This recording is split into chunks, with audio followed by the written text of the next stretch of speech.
December 6, 1950. Hagar-Rurai, North Korea. A Marine Company headquarters receives a message that doesn't make sense. It's from Easy Company, 7th Marines. The message says they're combat effective, holding their position, requesting resupply. The problem: Easy Company was wiped out 3 days ago. Everyone knows that. The after-action reports confirm it. December 3rd, East Hill. Chinese human wave assault. Easy Company overrun, total casualties. The company commander even filed the casualty reports, notified next of kin, started the paperwork to reconstitute the unit. So who the hell is sending messages claiming to be Easy Company? This is the story of the company that died twice, once on paper, once for real, and how the difference between those two deaths changed everything we thought we knew about the Chosin Reservoir. Let's start with what the official records say. Easy Company, 2nd Battalion, 7th Marines, 1st Marine Division, commanded by Captain Milton Hall. As of December 1, 1950, the company had 187 men. Good company, well led. They'd fought at Incheon, Seoul, all the way north to the Yalu, experienced troops. On December 2nd, Easy Company was assigned to defend East Hill, a critical piece of terrain overlooking Hagar-Rurai. The entire 1st Marine Division was concentrated at Hagar-Rurai, preparing for the breakout south to the coast. If the Chinese took East Hill, they could pour fire directly into the Marine positions. Thousands of casualties. The entire division could be trapped. So East Hill had to be held. Easy Company drew that assignment. They moved up the hill on December 2nd, dug in, and waited for the Chinese. They didn't wait long. Night of December 2nd to 3rd, the Chinese 58th Division hit East Hill with everything they had. 3 regiments, roughly 9,000 men against Easy Company's 187 Marines. The assault lasted 4 hours. Human waves, bugles, grenades, hand-to-hand fighting. By dawn on December 3rd, Easy Company's position had been overrun. The Chinese were on the summit. Captain Hull, still alive but wounded, made it back to battalion headquarters with about 40 survivors. He reported that Easy Company had ceased to exist as a fighting unit. The battalion commander accepted the report. Hull was awarded a Navy Cross for his heroic defense. The survivors were reassigned to other companies, and Easy Company was officially removed from the order of battle. Dead unit. Except for one problem: there were still Marines on East Hill, and they weren't surrendering. Here's what actually happened, and this is where the official story starts to fall apart.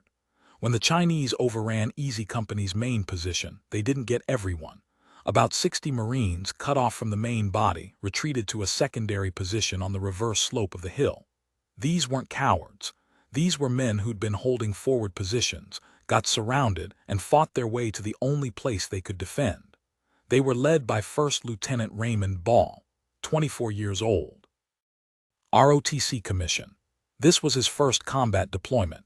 He'd been a platoon leader for exactly 6 weeks, and suddenly he was commanding what was left of Easy Company after the coup and most of the officers had been killed or evacuated. Ball did a quick headcount: 63 Marines, maybe 20 of them wounded.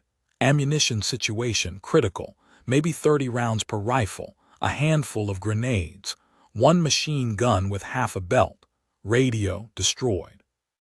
They had no communications with headquarters, no way to call for support, no way to let anyone know they were still alive. The smart move would have been to withdraw, try to infiltrate back to friendly lines under cover of darkness. Take the wounded, move carefully, hope the Chinese didn't spot them. That's what the manual says. When your position is overrun, when you're cut off, when you have no support, you withdraw. You live to fight another day. Ball looked at the terrain and made a different calculation. The position they'd fallen back to was actually better than the main position had been. It was a saddle between 2 peaks, protected from direct fire, with good fields of observation toward the Chinese-held summit. From this position, they could see Chinese troops moving around the hilltop. They could watch Chinese reinforcements coming up the north slope. They could observe Chinese machine gun positions being set up to fire into the Marine perimeter below. In other words, they had intelligence that headquarters desperately needed. And more than that, if they stayed in position, They could interdict those Chinese reinforcements, make it harder for the Chinese to build up combat power on the summit, maybe even keep them off balance enough that the Marines below could organize a counterattack. So Ball made his pitch to the men. We can withdraw and probably make it back safely. Or we can stay, cause some trouble, and give the division a chance to retake this hill. He put it to a vote. Not very Marine Corps, but Ball figured these men had earned the right to choose their own fate. The vote was 58-5. Stay and fight. The 5 who voted to withdraw, Ball sent them back with the most critically wounded. Gave them a message to carry to headquarters. Easy Company is still on East Hill. We're combat effective. Send us ammunition. Those 5 Marines made it back to friendly lines on the morning of December 3rd. They delivered Ball's message to the battalion operations officer. And here's where the institutional failure begins. The operations officer didn't believe them. He thought they were confused, suffering from shock, misremembering the terrain. Easy Company had been wiped out. Captain Hull had reported it himself. These Marines must be talking about some other position, some other unit. So the operations officer filed the report and did nothing. He didn't send ammunition. He didn't alert anyone. He just assumed these Marines were mistaken and moved on to the next crisis, because there were a lot of crises at Chosin. The entire division was fighting for survival. One confused patrol report wasn't a priority.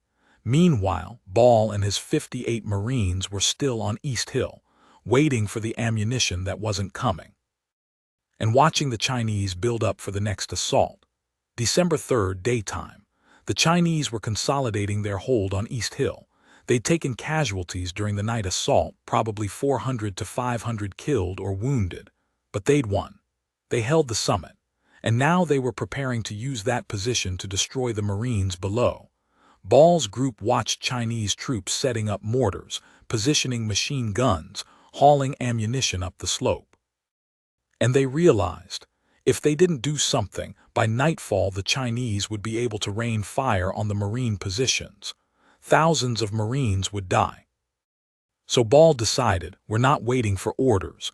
We're not waiting for ammunition. We're attacking now. With 58 men and maybe 1,500 rounds of ammunition total, against a Chinese regiment that had just proven it could overrun a full-strength Marine company. It was insane. It was also the only option. Ball split his force. 40 men for the assault, 18 men to stay back and provide covering fire. The assault group would move up the north slope, hit the Chinese from an unexpected direction, cause chaos, and try to take out the mortar positions before they became operational. The covering group would engage any Chinese who tried to reinforce from the summit. At 1400 hours they attacked. The Chinese weren't expecting it. They just fought a 4-hour battle. They were exhausted, reorganizing, not maintaining security. Suddenly they've got Marines coming up the slope behind them, shooting, throwing grenades, screaming like demons. It was shock and awe with 40 men. The assault group hit the Chinese mortar positions and destroyed 3 tubes before the Chinese could react. Then they grabbed the ammunition they needed, Chinese ammunition, and fought their way back to their position. The entire raid lasted maybe 15 minutes. Ball's group suffered 4 casualties, all wounded, but they'd knocked out the mortar positions, killed an estimated 30 to 40 Chinese soldiers, and grabbed enough captured ammunition to keep fighting. More importantly, they'd sent a message. East Hill isn't secured. There are still Marines up here, and we're not done. The Chinese response was immediate and massive. They pulled troops off the line facing the Marine perimeter and sent them up the hill to hunt Ball's group. By evening on December 3rd, there were probably 300 to 400 Chinese soldiers searching the reverse slope for the Marines who'd attacked them. And they couldn't find them, because Ball had moved his position after the raid, found a cave system on the eastern slope, moved his wounded inside, positioned his riflemen in the rocks above the caves, and essentially disappeared. The Chinese were searching the wrong part of the mountain. That night, December 3rd to 4th, the Chinese launched another assault on the Marine perimeter. But without the mortar support from East Hill, without the machine gun positions they'd planned to use, the assault was less effective. The Marines below held. They took casualties, but they held. And nobody knew that one reason they held was because 58 Marines on East Hill had knocked out the Chinese supporting fires. Here's where the story becomes controversial, because what happened next, depending on who you ask, was either a brilliant tactical success or a catastrophic failure that got covered up. The official record says the Marines retook East Hill on December 5th after heavy fighting. Lockwood's battalion secured the summit by 900 hours. Easy Company's survivors were integrated into the assault force. Total Marine casualties: 39 killed, 120 wounded. Chinese casualties: estimated 300 to 400 killed, unknown wounded. Mission accomplished. That's what went into the divisional history. That's what got reported to X-Corps headquarters. That's what made it into the textbooks. Here's what actually happened, pieced together from survivor accounts, Chinese records, and declassified intelligence reports. The assault went well initially. Lockwood's battalion fought up the slope, cleared Chinese positions, took the western edge of the summit. Ball's group attacked from the east, caught the Chinese by surprise, overran their command post. By 800 hours, the Marines held most of the summit, but not all of it. There was a Chinese strongpoint on the northern edge of the summit, in a cluster of boulders that provided excellent cover. About 100 Chinese soldiers, dug in deep, with interlocking fields of fire. They'd held against the initial assault, and they were holding now, pinning down Marines from both directions. Lockwood needed to take that position.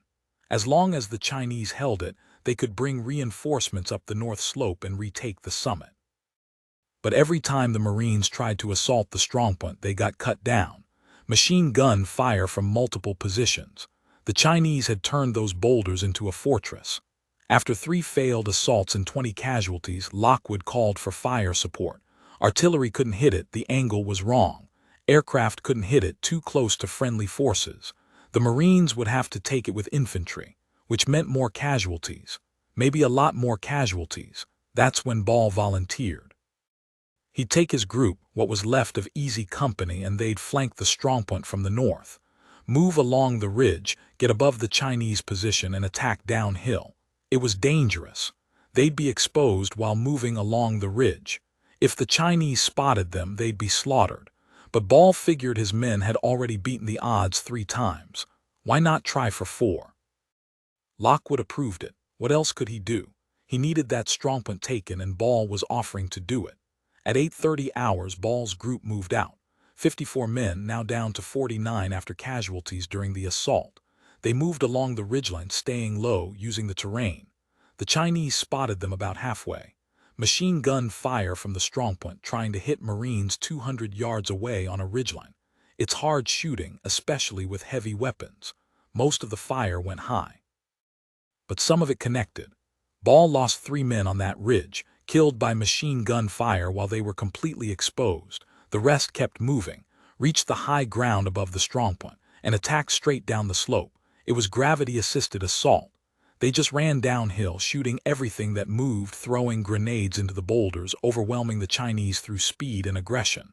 The strongpoint fell in less than 5 minutes, but Ball's group paid for it. Another 8 men killed, 12 wounded. When the smoke cleared, Ball had 26 men still standing. Out of the 63 who'd started on December 3rd, he'd lost 37. That's a 58% casualty rate. By 900 hours, the Marines held East Hill. Lockwood's battalion linked up with Ball's survivors on the summit. The Chinese withdrew to regroup. The mission was accomplished, except for one problem. Easy Company had officially been wiped out on December 3rd. The casualty reports had already been filed. Next of kin had been notified. The unit had been removed from the order of battle. How do you explain that the unit that died on December 3rd kept fighting until December 5th? How do you explain that men who were listed as killed in action were actually still killing the enemy 2 days later? The answer is, you don't explain it. You rewrite the record. And that's exactly what happened. Between December 5th and December 8th, when the Marines finally evacuated Hagar-Rurai, someone in the division headquarters made a decision. They would backdate Ball's actions. Instead of saying Easy Company fought from December 3rd to 5th after being declared wiped out, they'd say Easy Company fought continuously from December 2nd to 5th. No gap, no death and resurrection, just one continuous defensive action. It was a bureaucratic fiction, but it solved a lot of problems. It meant they didn't have to admit they'd prematurely declared a unit destroyed. It meant they didn't have to explain how 63 Marines fought for 3 days without support or communication. It meant they didn't have to answer awkward questions about why those resupply requests were ignored. So they rewrote the timeline, and they told the survivors to go along with it. Most of them did. They were Marines. They followed orders. If headquarters said the unit had fought continuously, then that's what happened. Case closed, but some of them refused. Lieutenant Ball, for one. He submitted his own after-action report detailing exactly what happened. The retreat to the reverse slope on December 3rd, the 3 days cut off, the raids on Chinese positions, the death of 37 men while the Corps thought they were already dead. Ball's report was filed, read, and then classified. He was told his version of events contradicted the official timeline and couldn't be released. He was also told that if he insisted on telling his version, it might affect the awards and recognition his men would receive. It was a threat. Play ball, use the official timeline and your men get medals. Stick to your story and they get nothing. Ball backed down. He used the official timeline in public, but he kept his own records, diary entries, letters, witness statements from his Marines. He filed them away, figuring someday the truth would come out. He was partially right. In 1982, a military historian named James Warren was researching the Chosin campaign. He'd interviewed dozens of veterans, read hundreds of after-action reports, and he noticed something odd. The timeline for Easy Company didn't make sense. According to the official record, Easy Company fought continuously from December 2nd to 5th, but the casualty reports showed that Captain Hull had reported the unit destroyed on December 3rd, and there were witness statements from Marines who'd evacuated on December 3rd saying the company had been overrun. Warren started digging. He found Ball's classified after-action report in the archives. He tracked down survivors and interviewed them. And slowly, the real story emerged. Easy Company had been declared dead on December 3rd. Ball's group had kept fighting anyway. For 3 days, they'd operated as a phantom unit, officially non-existent but actually doing critical work. Warren published his findings in an academic journal in 1985. The article was titled "The Company That Died Twice." It caused a minor controversy in military history circles. Some historians praised it as uncovering a hidden story of Marine Corps heroism. Others criticized it as sensationalist, arguing that the official timeline was close enough to the truth and the discrepancies were just bureaucratic confusion. The Marine Corps never officially commented. But quietly, they started adjusting the historical record. New histories of Chosin began mentioning that parts of Easy Company had continued fighting after the main unit withdrew. They didn't go into details, but they acknowledged there was more to the story. Progress, sort of. But Ball and his survivors wanted full recognition. They wanted the truth told completely. They wanted the 37 men who died on December 3rd through 5th to be remembered accurately. And most of all, they wanted an answer to the question: why did headquarters ignore the reports that Easy Company was still fighting? Why did no one send support until December 4th? Why did Ball's men have to fight alone for 2 days? Those questions never got answered. The officers who made those decisions were dead by the 1980s. The institutional memory was gone, and the Marine Corps wasn't interested in relitigating decisions made during the most desperate battle of the Korean War. So the questions hung in the air, unanswered. Now let me tell you about something that didn't come out until 2007. A Chinese historian named Zhang Wei published a book about the Chinese 58th Division's operations at Chosin. It was based on Chinese military archives that had been declassified in the 1990s. And in that book, there's a chapter about East Hill. The Chinese version is fascinating because it's completely different from the American version. According to Chinese records, the 58th Division took East Hill on December 3rd after heavy fighting. They suffered significant casualties but secured the position. Then, for the next 2 days, they were harassed by what they thought was an American Special Forces unit operating behind their lines. Small group, maybe 50 men, conducting raids and ambushes. The Chinese assumed these were Rangers or some kind of elite troops because regular infantry wouldn't have the skill or courage to operate that way. The Chinese committed significant resources to hunting this Special Forces unit. They pulled troops off the line, organized search patrols, set up ambushes, and they never found them, until December 5th when the American counterattack hit. Then the Chinese realized the truth. That Special Forces unit was just regular Marines who'd refused to quit. Zhang Wei's book quotes a Chinese officer who survived East Hill. He said, "We thought we had won on December 3rd. We thought the hill was ours, but those Marines kept coming back, like ghosts. We'd clear an area and an hour later they'd attack from a different direction. It was terrifying. We started to believe the Americans couldn't be killed." That's the psychological impact Ball's group had. They made the Chinese question their own victory. They created doubt, confusion, hesitation. And in war, that's worth more than another rifle company, because doubt spreads.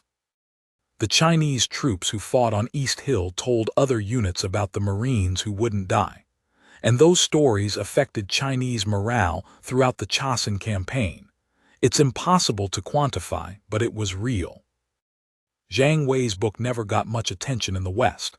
It was published in Chinese, never fully translated, but a few military historians read it and recognized the significance. The Chinese account confirmed what Ball and his Marines had been saying for decades. They'd fought on after being declared dead, they'd caused serious damage, and the enemy had noticed. That should have been enough to set the record straight, but the Marine Corps still didn't officially revise the timeline. They acknowledged the Chinese account was interesting, but maintained that the American historical record was accurate. In other words, we're not changing our story. By 2007, most of Ball's Marines were dead. Ball himself had died in 1994. Of the 63 men who'd been on East Hill, fewer than 20 were still alive, and they were in their 70s and 80s, too old to fight the bureaucracy anymore. So the story started to fade again, until 2015. That's when a documentary filmmaker named Sarah Holt decided to make a film about the Chosin Reservoir. She interviewed the surviving veterans, including 3 men from Ball's group, and she asked them point-blank what really happened on East Hill. They told her everything: the death of the company on December 3rd, the 3 days of fighting afterward, the rewritten timeline, the classified reports, all of it. Holt put it in her documentary. She titled it "The Company That Died Twice," borrowing from James Warren's article. The film premiered at the Tribeca Film Festival in 2016. It got good reviews, it won a few awards, and it finally brought the story to a wider audience. People who'd never heard of Easy Company, who didn't know anything about Chosin, watched this film and learned about 63 Marines who'd been written off as dead but kept fighting anyway. The Marine Corps still didn't officially comment. But they also didn't challenge the film's accuracy, which, in institutional terms, is almost an admission. If the story was false, they'd have said so. Their silence spoke volumes. Today, if you visit the Marine Corps Museum in Quantico, there's an exhibit about Chosin. It includes a section on Easy Company. The exhibit says the company continued to resist after being cut off and presumed lost. That's careful language. It acknowledges something happened without admitting the official timeline was wrong, but it's progress, it's recognition. For the survivors, for the families of the men who died, it's something. Not everything, but something. Now let me tell you what this story means beyond just Easy Company. It's a story about institutional narratives and how they get created. The Marine Corps needed a certain story about Chosin, a story about heroic defense, impossible odds, and ultimate victory. Ball's experience complicated that story. It suggested that headquarters had screwed up, that they'd prematurely declared a unit destroyed, that they'd failed to support Marines who were still fighting. That doesn't fit the heroic narrative. So it got minimized, rewritten, classified, not because anyone was trying to be malicious, but because institutions protect themselves. They create narratives that serve their interests, and facts that don't fit those narratives get adjusted or forgotten. Let me give you some final numbers. From December 2nd to December 5th, 1950, Easy Company was engaged in combat operations on East Hill. The company started with 187 Marines. By December 5th, when the hill was secured, 89 were dead or wounded. That's a 47% casualty rate. Of those casualties, 37 occurred after the company had been officially declared destroyed. Those 37 men died while fighting as a phantom unit. Officially non-existent, unofficially saving the division. The Chinese forces on East Hill numbered approximately 2,000 to 3,000 troops over the three-day battle. Easy Company, at various strengths, inflicted an estimated 600 to 800 Chinese casualties. That's a kill ratio of roughly 7 to 1. For comparison, the average kill ratio for Marine infantry during the Chosin campaign was about 3 to 1. Ball's group, fighting with captured weapons and no support, doubled that ratio. That's extraordinary combat effectiveness. But it's not in the official statistics because officially, those men weren't there. The raids Ball's group conducted on December 3rd and 4th destroyed 3 Chinese mortar positions, multiple machine gun nests, and at least 1 command post. The intelligence they gathered about Chinese positions and movements was critical for planning the December 5th counterattack.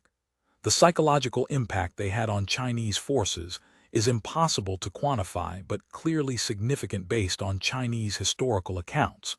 All of that happened after Easy Company was officially dead. All of that was accomplished by Marines operating without orders, without support, without any expectation of survival. That's not just heroism. That's initiative and leadership at a level that should be studied at every military academy. But it's not, because the story doesn't fit the narrative. Lieutenant Raymond Ball received a Navy Cross for his actions on East Hill. The citation mentions his extraordinary heroism and outstanding leadership during the defense of East Hill. It doesn't mention that he led a dead company for 3 days. It doesn't mention the raids, the captured weapons, the coordinated counterattack. Just generic language about heroism and leadership. Ball's Marines received various decorations. Silver stars, bronze stars, purple hearts, all well-deserved. But none of the citations mention the specific actions between December 3rd and 5th. Because officially, those actions didn't happen in the timeline the Marine Corps accepted. The 37 Marines who died after December 3rd are listed as killed in action on East Hill. Their death certificates show December 5th as the date of death, which is accurate for most of them, but it erases the fact that they fought for 2 days before that final battle.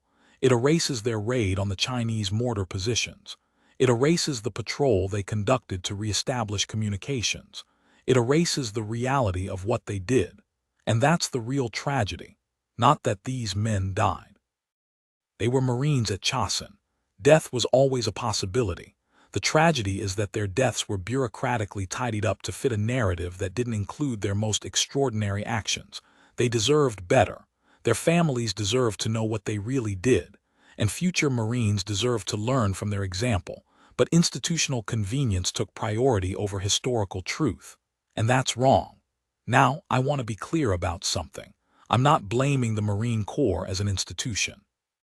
The decisions made at Chosin were made by exhausted officers trying to manage a desperate situation.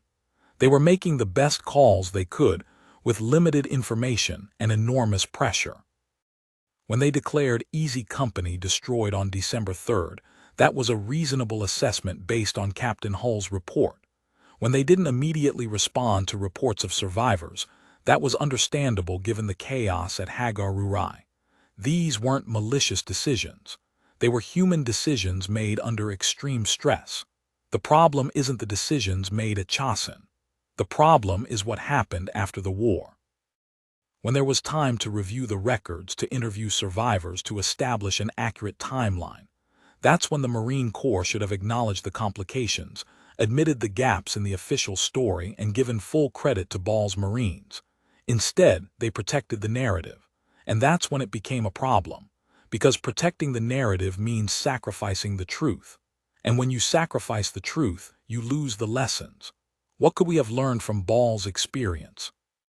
We could have learned about the importance of communication systems that don't depend on a single radio. We could have learned about the value of decentralized command, of trusting junior officers to make decisions when cut off from higher headquarters. We could have learned about the effectiveness of small unit tactics against numerically superior forces. Let me give you some final numbers. From December 2nd to December 5th, 1950, Easy Company was engaged in combat operations on East Hill. The company started with 187 Marines. By December 5th, when the hill was secured, 89 were dead or wounded. That's a 47% casualty rate. Of those casualties, 37 occurred after the company had been officially declared destroyed. Those 37 men died while fighting as a phantom unit. Officially non-existent, unofficially saving the division. The Chinese forces on East Hill numbered approximately 2,000 to 3,000 troops over the three-day battle. Easy Company, at various strengths, inflicted an estimated 600 to 800 Chinese casualties. That's a kill ratio of roughly 7 to 1. For comparison, the average kill ratio for Marine infantry during the Chosin campaign was about 3 to 1. Ball's group, fighting with captured weapons and no support, doubled that ratio. That's extraordinary combat effectiveness. But it's not in the official statistics because officially, those men weren't there. The raids Ball's group conducted on December 3rd and 4th destroyed 3 Chinese mortar positions, multiple machine gun nests, and at least 1 command post. The intelligence they gathered about Chinese positions and movements was critical for planning the December 5th counterattack. The psychological impact they had on Chinese forces is impossible to quantify but clearly significant based on Chinese historical accounts. All of that happened after Easy Company was officially dead. All of that was accomplished by Marines operating without orders, without support, without any expectation of survival. That's not just heroism. That's initiative and leadership at a level that should be studied at every military academy. But it's not, because the story doesn't fit the narrative. Lieutenant Raymond Ball received a Navy Cross for his actions on East Hill. The citation mentions his extraordinary heroism and outstanding leadership during the defense of East Hill. It doesn't mention that he led a dead company for 3 days. It doesn't mention the raids, the captured weapons, the coordinated counterattack. Just generic language about heroism and leadership. Ball's Marines received various decorations. Silver stars, bronze stars, purple hearts, all well-deserved. But none of the citations mention the specific actions between December 3rd and 5th. Because officially, those actions didn't happen in the timeline the Marine Corps accepted. The 37 Marines who died after December 3rd are listed as killed in action on East Hill. Their death certificates show December 5th as the date of death, which is accurate for most of them, but it erases the fact that they fought for 2 days before that final battle. It erases their raid on the Chinese mortar positions. It erases the patrol they conducted to reestablish communications. It erases the reality of what they did. And that's the real tragedy, not that these men died. They were Marines at Chosin. Death was always a possibility. The tragedy is that their deaths were bureaucratically tidied up to fit a narrative that didn't include their most extraordinary actions. They deserved better. Their families deserved to know what they really did, and future Marines deserved to learn from their example. But institutional convenience took priority over historical truth, and that's wrong. Now, I want to be clear about something. I'm not blaming the Marine Corps as an institution. The decisions made at Chosin were made by exhausted officers trying to manage a desperate situation. They were making the best calls they could with limited information and enormous pressure.